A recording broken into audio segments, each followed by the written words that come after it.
Hello po sa lahat! Welcome back sa aking channel, Mommy Love Vlog. Hello mga kakunyang, para sa karagdagang kaalaman natin, bakit nga ba hindi nagdiriwang ang mga Chino ng Halloween? Well guys, may mga dahilan kung bakit hindi sila nagdiriwang ng Halloween. Ngunit sa ika-14 ng gabi, sa ika-7 ng buwan ng kanilang kalendaryo ng Chinese Lunar Calendar, sila ay nagdiriwang ng tinatawag na festival na ito ay tinatawag na Hungry Ghost Festival or ito yung Yulan Festival or Tengchi. Ito yung traditional na kanilang ipinagdiriwang at kapalit ito ng Halloween sa mga Western. Sa bansang Jordan naman, hindi nila ipinagdiriwang ang Halloween. Ito ay illegal para sa kanila at hindi nila ito sineselebrate na mag-attend sa mga celebrations. So, ibig sabihin, bawal po sa kanila ang mag-celebrate ng Halloween o kaya umattend sa mga selebrasyon na may Halloween. At dahil iba't iba po ang ating mga paniniwala at tradisyonal, may mga ibang bansa na bawal sa kanila ang mag-celebrate ng mga ganong okasyon. Katulad na lang ng mga Chinese, hindi po sila nagse-celebrate ng Pasko. Ngunit sa mga Western people, pwede po silang mag-celebrate ng Christmas. Sa bansang Chino o ang mga Chinese, tinatawag nila ang Halloween na Wang Shengji. Kaya ang ibig sabihin para sa kanila ay libo-libong mga espiritu at ito ay okasyon mga espiritu. May mga Chino katulad ng mga Chinese Christian na hindi nagse-celebrate ng Halloween dahil para sa kanila hindi ito makakristyanong selebrasyon. May mga ibang Chino naman na para sa kanila ang Halloween ay hindi kapani-paniwala. Saang bansa nga ba pinaka-popular na sineselebrate ang Halloween? Well, ito ay sineselebrate sa bansang UK at ipinagdiriwang din sa iba't ibang panig ng mundo katulad ng Asia. Ang mga Chino ay hindi naniniwala sa Halloween, ngunit sila ay madalas na makitang nagtitinda sa mga lansangan ng mga costumes na pang Halloween. Sa video na ito, namasyal ako sa mid-levels sa Central. Makikita ninyo na ang daming paninda at nakakatakot ng mga costumes. Maraming namimiling mga foreigners. Hindi nagse-celebrate ang mga Chino, ngunit sila ay nagtitinda ng mga Halloween costumes. O diba? Kaya guys, hindi natin day off ang Halloween dito sa Hong Kong. Kasi sa mga Chinese, yun yung reason kung bakit hindi sila nagse-celebrate ng Halloween. It takes place sa celebration nila ng Qingming Festival.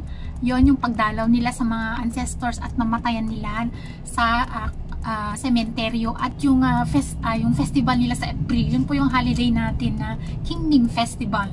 Yun, so April at saka October. Yung last po na holiday natin, yung Chungyung Festival o yung tinatawag na Double Nine Festival at yung Qingming Festival sa April is yun yung mga pagbisita nila sa mga ancestors nila at paglililis nila ng mga puntod ng namatayan nila sa sementeryo. So yun guys, wala silang Halloween pero naniniwala sila sa mga patay na magkakaroon ng buhay sa araw ng kanilang festival. Sa atin is Halloween, sa November. Sa kanila is Chungyung Festival, Wang Shengji Festival, Ghost Festival, whatever festival ang tawag sa kanila. So, yan. So, bukod sa bansang China, hindi sila nasa-celebrate ng Halloween. May mga strict na countries like Jordan na talagang bawal sila mag-celebrate. Kung nakita silang nakidalo sa Halloween is parang kasalanan po sa kanila. Bawal na bawal pa sa kanilang mag-celebrate or umattend sa mga party. Pero guys, dahil ang amo ko is Western, half Chinese, nagse-celebrate po sila ng Halloween. So umattend po kami last time ng Halloween party dahil meron silang tinatawag na trick or treat. Ito po yung tinatawag na trick or treat na yung mga bata is magko-collect ng mga candies, chocolates at sweets sa mga iba-ibang bahay. So nabibisit-bisit po sila sa iba't ibang lugar, nagse-set up po sila ng dates para mag-pick up ng mga candies. Ito yung mga gustong-gusto ng mga bata kasi makakakolekta sila ng sweets. Ito yung parang pinaka-highlights ng Halloween nila, trick or treat na tinatawag. So yun lang guys, and sana ay nakadagdag ng kaalaman sa inyo. Kaya lang, sana tayong mga kunyan is kailangan alamin din natin yung mga kultura ng Chinese dahil andito tayo sa Hong Kong, no? Bakit may mga festival tayo na inilalabas tuwing day off. So karamihan yan is ang dami na guys, 14 na po ang magiging holidays natin next year 2024 dahil may i-include na ang isang mahal na araw sa ating holiday next year. So uunti-untiin po nilang i-include yung mga mahal na araw for our statutory holidays hanggang 2030. So magiging 17. So lahat po ng holidays ng mga Chinese dito sa Hong Kong is magiging holidays na natin until 2030 kasi every 2 years po silang nagdadagdag ng holiday. So yan, sad to say, hindi natin holiday ang Halloween dito sa Hong Kong, but nagsa-celebrate sila ng mga festival, which is yun yung mga naging holiday natin. So yun lang guys, I hope na nakadagdag ng ideas at isa pang informations itong kultura ng mga Chinese na na-appreciate ko talaga. It's very unique, ang ganda ng kanilang culture.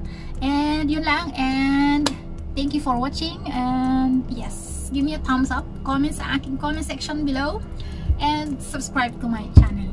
Bye bye, and see you on my next video. Happy Halloween pala!